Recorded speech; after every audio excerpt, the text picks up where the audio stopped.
US President Joe Biden arrives in Britain for talks amid concerns about his administration's decision to send cluster bombs to Ukraine. Europeans brace for a summer heatwave as the mercury hits highs of 38 degrees in France, Spain and Italy. US President Joe Biden arriving in the United Kingdom late on Sunday night ahead of a NATO summit in Lithuania and a visit to Finland. He's due to hold talks with Britain's Prime Minister Rishi Sunak and to meet with King Charles for the first time since he became king. The stop-off is a diplomatic gesture of goodwill, but it comes as Biden announced he was sending controversial cluster bombs to Ukraine. Several NATO members oppose the use of the munitions, and Prime Minister Sunak has already made Britain's position clear. Well, the UK is signatory to a convention which prohibits the production or use of cluster munitions and discourages their use. We will continue to do our part to support Ukraine against Russia's illegal and unprovoked invasion. We've done that by providing heavy battle tanks and most recently long-range weapons, and hopefully all countries can continue to support Ukraine. During his stay in the UK, Biden is also expected to raise his concerns over post-Brexit challenges to the peace process in Northern Ireland. But when he moves on to Lithuania, he's likely to be challenged over the decision to provide Ukraine with cluster munitions, which cause indiscriminate civilian casualties. Also on the NATO agenda is Ukraine's bid for membership.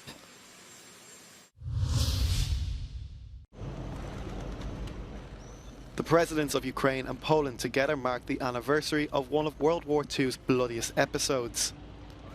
Volodymyr Zelensky and Andrzej Duda visited a church in the Ukrainian city of Lutsk on Sunday. The Volhynia massacre took place between 1943 and 45 during the Second World War, which saw both nations lose tens of thousands of lives. Warsaw support is more important than ever for Kyiv ahead of this week's NATO summit, where Ukraine is hoping for decisions that will hasten its goals of membership in the alliance. The Ukrainian president took to Twitter to thank his Polish counterpart, stressing the importance of standing together. It was a busy weekend for Zelensky, who was also in Turkey marking the 500th day of Russia's full-scale invasion of his country. Returning back to Ukraine, he brought back with him 5 commanders forced to live in Turkey under the terms of a prisoner exchange last year. The men were involved in the defence of the infamous Azovstal steel plant in Mariupol. It's Romania's turn to train Ukrainian pilots on F-16 fighter jets. For months, Ukraine has been asking for this American-made aircraft to help fight off the Russian invasion. And on May 19th, after numerous refusals, US President Joe Biden gave the go-ahead. Kyiv is finding it difficult to assert itself in the air, and the F-16 would enable it to regain control of the sky and provide backup for troops. Pour faire de l'appui au sol, donc pour s'en prendre aux pointes russes qui attaquent, soit soutenir une attaque ukrainienne pour intercepter des avions de combat qui viendraient justement dans l'espace aérien ukrainien, voire éventuellement avec certaines munitions pour intercepter les missiles et les drones qui menacent des points sensibles. Quand vous êtes dans la manœuvre, vous êtes par exemple en train de bombarder des forces ennemies avec de l'artillerie, et l'utilité, c'est, avec ces avions de combat, de pouvoir cibler les forces russes qui sont en train de manœuvrer en face. A number of countries, including the UK, the Netherlands, Denmark and Poland, have promised to help Ukraine train its F-16 pilots and get them ready to fly by the autumn. Les pilotes, c'est qu'une partie du problème. Il faut bien sûr former le personnel au sol, à savoir les mécaniciens, mais aussi intégrer le système et ses armes dans ce qu'on appelle le système d'identification ami-ennemi, qui est un enjeu très très important pour que tout simplement la défense aérienne ukrainienne ne tire pas sur leurs propres avions. Si vous voulez. Donc vous avez un pilote, vous allez avoir entre 10 et 20 mécaniciens minimum, plus des techniciens au sol qui vont se charger du reste. Il faut libérer du temps dans les armées occidentales pour former des pilotes ukrainiens. Ukraine and its allies hope that mastering these planes will mark a turning point in this war. A gathering of leaders from the BRICS group of nations: Brazil, Russia, India, China and South Africa. South African President and current chair says next month's summit will be held in person. There have been suggestions it might be held virtually, given that Russian President Vladimir Putin is facing an international arrest warrant. We are going to have a physical BRICS summit, and all of us are committed to having a summit where we will be able to eyeball each other. We have not held a physical summit for quite a long time, almost 3 years now, and so sorry to disappoint you, it's not going to be virtual. Although he has been invited, it's not clear if Putin will attend the gathering. He's wanted by the International Criminal Court over accusations that Russia unlawfully deported Ukrainian children. As a member of the ICC, South Africa would be expected to arrest Putin if he set foot in the country. Pretoria has been close to Russia since the anti-apartheid struggle years and has not condemned its invasion of Ukraine. European Commission President Ursula von der Leyen and New Zealand Prime Minister Chris Hipkins welcomed the signing on Sunday of a free trade agreement between the EU and the South Pacific country. At a ceremony in Brussels, the leaders stressed their common interests, from net zero goals to the condemnation of Russia's invasion of Ukraine. The geopolitical landscape is increasingly shifting and uncertain. All the more reasons for like-minded partners like us to strengthen our ties so that we can navigate the different risks but also deliver for our citizens. We continue to place a premium on our shared values and partnerships with Europe. The EU FTA, which we're signing today, reflects those values. It's of huge benefit to both partners. The EU is already one of New Zealand's biggest trade partners, and the new deal could see that increase by up to 30%. The sale of fireworks have been banned in France until the 15th of July. The move comes amid concerns of renewed unrest in the lead-up to Bastille Day celebrations on Friday. A government decree published on Sunday prohibits the, quote, transportation, use and sale of pyrotechnic articles and fireworks throughout the country until the 15th of July inclusive.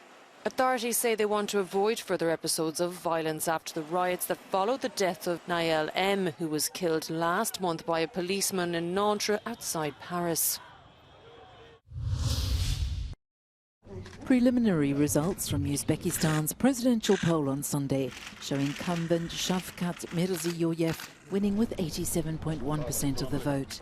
He was widely expected to win a third term after calling a snap election, following a constitutional referendum earlier this year, which paved the way for him to serve 2 more presidential terms. It also increased the mandate from 5 to 7 years.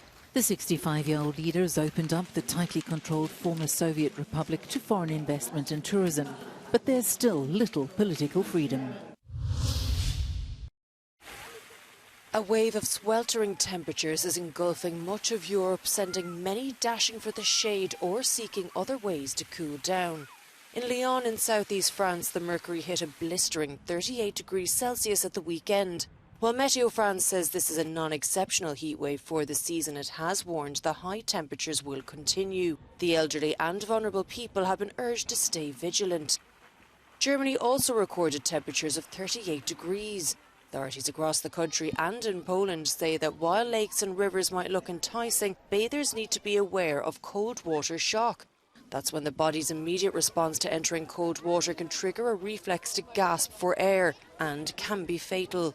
Die Risiken bei der Hitze am Badesee sind durch die Sonneneinstrahlung, Sonnenstiche, Sonnenbrände ganz klar, oder aber auch beim Gehen ins Wasser sich nicht rechtzeitig abzukühlen und dadurch die Temperaturunterschiede zu groß sind. Across the border in Poland, temperatures hit the low 30s.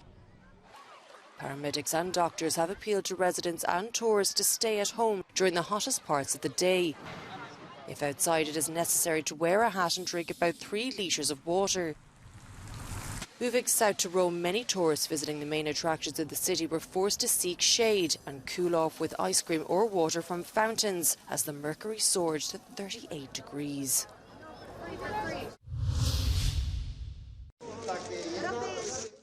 As the 57th edition of the Karlovy Vary International Film Festival came to a close on Saturday, American actor Robin White received the President's Award in honor of her long-standing contribution to world cinema. I want to thank the Karlovy Vary Film Festival for this honor, and I want to thank all of you and this incredible team. It's one of the best festivals I've ever been. The Crystal Globus Festival Award went to the Bulgarian-German film Blaga's Lessons. Blaga, a 70-year-old former schoolteacher, is robbed of the money she was saving to pay for her husband's grave. Director Stefan Komandarev uses the film to criticize the poor social situation in post-communist Bulgaria. We started this movie 5 years ago. It was really difficult, and now we end with world premiere in Karlovy Vary and 2 of main actress and best film. What else? We are really happy. The Iranian-German film Empty Nets won a special jury prize. And I'm very proud that I could shoot this film in Iran, that I could show a window to the world about Iran and what is Iran about from my point of view. South Korean film Birth by Yoo Ji-young took the Proxima Grand Prix, and Herbert Nordrum was Best Actor in a Leading Role.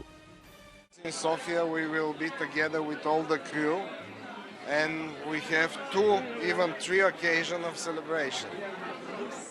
A total of 185 films were screened during the festival, including 116 feature films, and a total of more than 123,000 tickets were sold. Tenhle festival je nejenom přehlídkou úžasných filmů a místem pro setkání filmových hvězd a filmařů, ale je především pro diváky.